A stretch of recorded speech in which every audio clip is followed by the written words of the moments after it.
Kembali lagi pembelajaran kita pada hari ini dengan materi ekonomi kreatif bersama Ibu Raya. Menurut John Hanks, ekonomi kreatif adalah kegiatan ekonomi di mana input atau output adalah gagasan. Hanya dengan modal gagasan, seorang yang kreatif dapat memperoleh penghasilan yang sangat layak.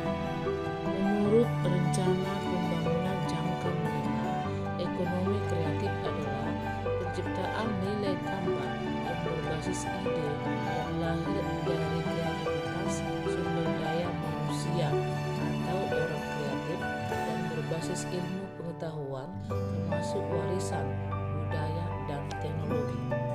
Era baru ekonomi setelah ekonomi pertanian, ekonomi industri, dan ekonomi informasi yang mengintensifikasikan informasi dan kreativitas dengan mengandalkan ide dan pengetahuan dari sumber daya manusia sebagai faktor produksi utama dalam kegiatan ekonominya.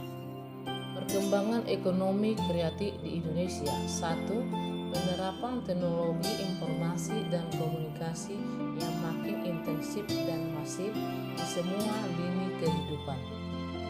2.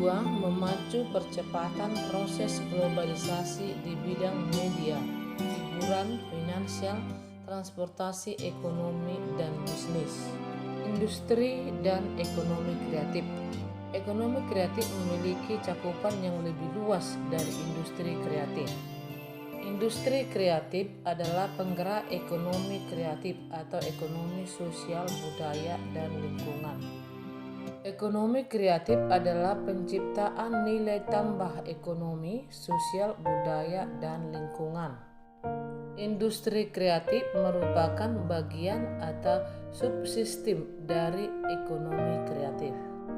Menurut rencana pembangunan jangka menengah, industri kreatif adalah industri yang menghasilkan output dari pemanfaatan kreativitas, keahlian, dan bakat individu untuk menciptakan nilai tambah, lapangan kerja, dan peningkatan kualitas hidup. Tahapan ekonomi era yang pertama ekonomi pertanian, 2 ekonomi industri, 3 ekonomi informasi, dan yang keempat adalah ekonomi kreatif. Ekonomi kreatif di Indonesia adalah Badan Ekonomi Kreatif merupakan badan yang pertama kali dibentuk oleh Presiden Joko Widodo. Semula urusan ekonomi kreatif menjadi bagian dari Kementerian Pariwisata. Saat ini Kepala Badan Ekonomi Kreatif dijabat oleh Triawan Munaf.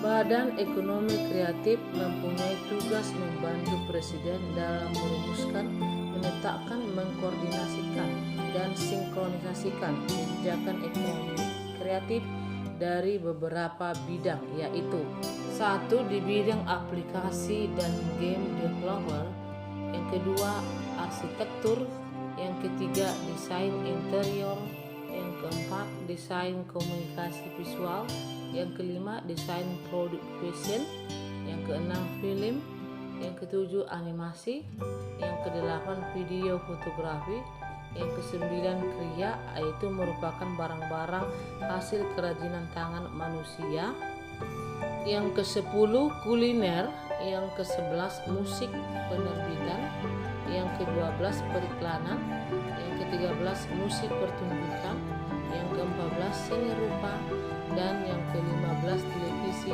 dan radio. Arah pengembangan ekonomi kreatif di Indonesia sesuai dengan RPJM menetapkan pengembangan ekonomi kreatif dengan menekankan pencapaian daya saing kompetitif berdasarkan keunggulan sumber daya alam, budidaya, dan sumber daya manusia berkualitas dan kreatif dalam memanfaatkan ilmu pengetahuan dan teknologi serta memperkuat kelembagaan untuk mencapai iklim usaha kondusif bagi pengembangan industri kreatif lokal.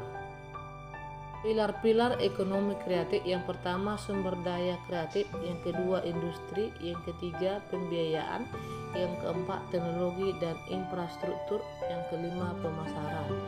Baiklah anak-anak, sekarang sampai di sini dulu pembelajaran kita. Lain hari kita teruskan. Sekian dan terima kasih.